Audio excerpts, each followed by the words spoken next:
Welcome, everybody, to another Rev Talk. Today, Reverend Kim has a saying, and we are going to tailgate off of that and see what your feelings are and our feelings are about it. It was profound when I read it. Take it away. Thank you. Yes, it was it and I don't know exactly where I got it. Doesn't really matter. It's a Sufi saying that is often attributed to Rumi. You always get all these really neat sayings from Rumi, but anyway, what it says is before you speak, let your words pass through three gates. At the first gate, ask yourself, is it true? At the second gate, ask yourself, is it necessary? At the third gate, ask, is it kind? For me, well, all three of them are important. The last one for me really hits home is it kind? You can you can say, well, I'm just telling you the truth and I'm just being honest. And if it isn't kind,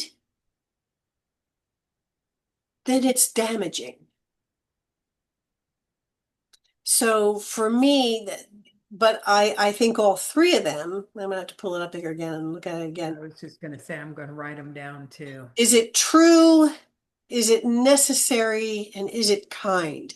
Is it true? And I think especially in this day and age, is it true is a very difficult gate to pass through because there is so much misinformation out there.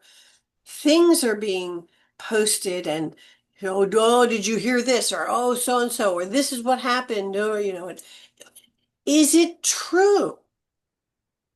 And if you cannot verify its truth, you shouldn't be saying it. What I always remember is if I look it up, my algorithm on my phone will send me the information to what if I take my husband who has another phone and I look up his, they're opposites. And Oh, they're both the and this was really scary when I saw because he used to have a Samsung and I had an Apple. And it was amazing. It was exact opposites. So that's when I realized when we were doing a Rev Talk and we were called on something we said, and one of my friends was living in Israel and had taken her business over there. And she basically called me out on it and said everything she was saying was a lie. That's not what she had heard. okay. And so I started realizing whatever is it true is very hard because it's in the eye of the beholder and how they see it. And that's how they're going to report it. That's how they're going to record it. So I've learned for that portion of the speaking before, is it true to you? Do you feel it's honestly good and wholesome that you are thinking about saying? Because if you're going to speak without that warm feeling, it's probably not, and it's going to irritate somebody, anger somebody because they don't agree. Well, And I I think that's where the is it kind comes into. That's what I was going to say. We It's really the don't have to necessarily say anything. I've found being quiet is, and I'm never quiet, is I do that all the time now. But is it kind? is it And that, true? Is it oh, necessary? So that's the other thing. Is it necessary? Do you really, really have to say it into somebody's face? Is it necessary? Or is it does it come from a desire of wanting to be right?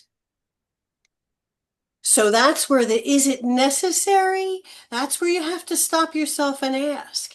Okay, it may be true. It may be true. Is it necessary?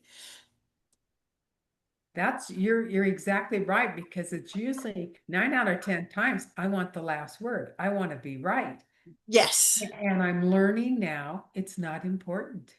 correct. And It and really then of isn't. course that's where the is it kind comes into play.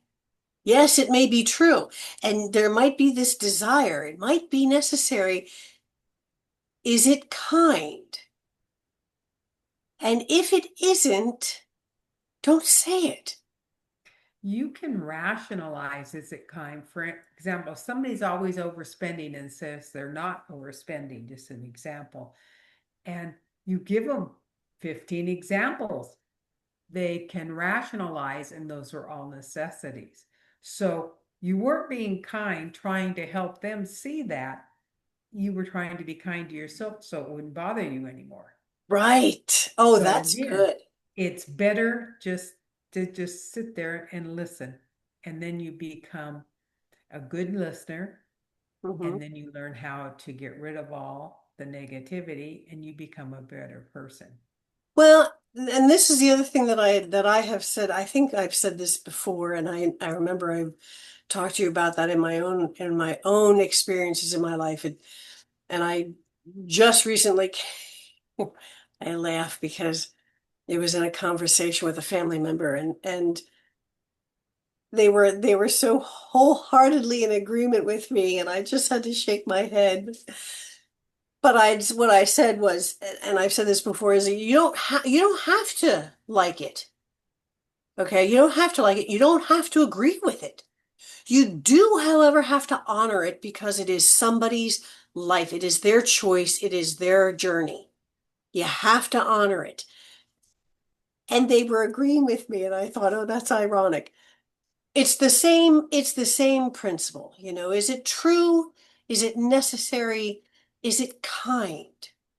And kindness is so underrated.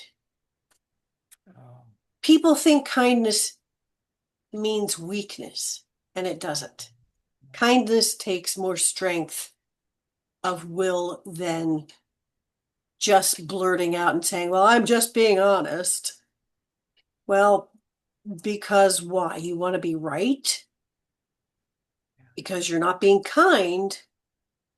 When you say something to somebody and it's hurtful, you're saying, well, they need to know the truth. Is it true? Well, that's something you have to actually research and figure out for yourself and feel into it, like you said. You have to feel into that truth. And you're going to know. You can rationalize it all you want. You're going to know whether it's true, whether it's necessary, and whether it's kind. yes. When you do, you know immediately you speak.